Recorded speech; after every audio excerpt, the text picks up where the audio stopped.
നമസ്കാരം. സിറ്റി ന്യൂസിലേക്ക് സ്വാഗതം. വിവിധ ആവശ്യങ്ങൾ ഉന്നയിച്ച് കേന്ദ്ര പെൻഷൻ സംഘടനകളുടെ സംയുക്ത ആഭിമുഖ്യത്തിൽ കണ്ണൂർ ഹെഡ് പോസ്റ്റ് ഓഫീസിന് മുന്നിൽ പ്രതിഷേധ ധർണ്ണ സംഘടിപ്പിച്ചു. ജില്ലാ പഞ്ചായത്ത് പ്രസിഡന്റ് പി ദിവ്യ ഉദ്ഘാടനം ചെയ്തു. വിരമിച്ചതിന് ശേഷം നൽകുന്ന ഈ പെൻഷൻ അതൊരിക്കലും സർക്കാരിൻ്റെ ഔദാര്യമല്ല, അത് നിങ്ങളെ സംബന്ധിച്ച് അവകാശമാണ് എന്ന് തന്നെ അഭിമാനത്തോടു കൂടി നമുക്ക് പറയാം. ആ അവകാശമാണ് കൃത്യമായി ലഭിക്കുന്നതിന് വേണ്ടിയും മാന്യമായി ലഭിക്കുന്നതിന് വേണ്ടിയിട്ടുള്ളൊരു സമരമാണ് നിങ്ങൾ നടത്തുന്നത്. അതോടൊപ്പം തന്നെ വിവിധങ്ങളായ ആവശ്യങ്ങൾ, പൊതു ആവശ്യങ്ങൾ കൂടിയുണ്ട്. ഇപ്പോൾ കോവിഡ് ഘട്ടത്തിൽ ട്രെയിനിൽ വയോജനങ്ങൾക്കുള്ള കൺസെഷൻ പൂർണ്ണമായിട്ട് ഒഴിവാക്കി.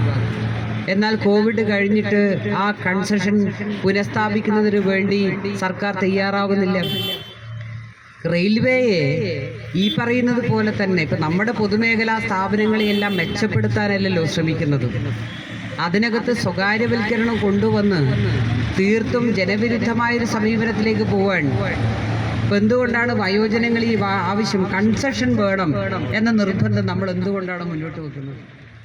പുതിയടവൻ നാരായണൻ അധ്യക്ഷത വഹിച്ചു. പഴയ പെൻഷൻ പദ്ധതി പുനഃസ്ഥാപിക്കുക, 18ാം ശമ്പള കമ്മീഷനെ നിയമിക്കുക, BSNL പെൻഷൻകാരുടെ പെൻഷൻ പരിഷ്കരണം 2007 ജനുവരി മുതൽ നടപ്പിലാക്കുക, ബാങ്ക് റിട്ടയറീസ് പെൻഷൻ അപാകതകൾ പരിഹരിക്കുക, തടഞ്ഞുവെച്ച 3 ഗഡു DA DR കുടിശ്ശിക ഉടൻ വിതരണം ചെയ്യുക, മുതിർന്ന പൗരന്മാരുടെ ട്രെയിൻ യാത്രാ സൗജന്യം പുനഃസ്ഥാപിക്കുക, 65, 70, 75 വയസ്സുകളിൽ നൽകേണ്ട പെൻഷൻ വർധന ഉടൻ നടപ്പിലാക്കുക എന്നീ ആവശ്യങ്ങൾ ഉന്നയിച്ചായിരുന്നു ധർണ്ണ നടത്തിയത്. ടെലികോം, ബാങ്കിംഗ് തുടങ്ങിയ കേന്ദ്ര സ്ഥാപനങ്ങളിൽ നിന്നും വിരമിച്ചവരുടെ സംഘടനകളുടെ നേതൃത്വത്തിലായിരുന്നു പ്രതിഷേധം. KM വി ചന്ദ്രൻ സ്വാഗതം പറഞ്ഞു. PV Ramachandran, VP Somasekharan, K Prakash തുടങ്ങിയവർ സംസാരിച്ചു. കൂടുതൽ വാർത്തകൾ അറിയുവാൻ സിറ്റി ചാനൽ വാട്സ്ആപ്പ് ഗ്രൂപ്പിൽ ജോയിൻ ചെയ്യുക. ഒപ്പം YouTube ചാനൽ സന്ദർശിക്കുക. വാർത്തകളുടെ അവസാനിക്കുന്നില്ല. മറ്റൊരു വാർത്തയുമായി വീണ്ടും കാണാം. നമസ്കാരം.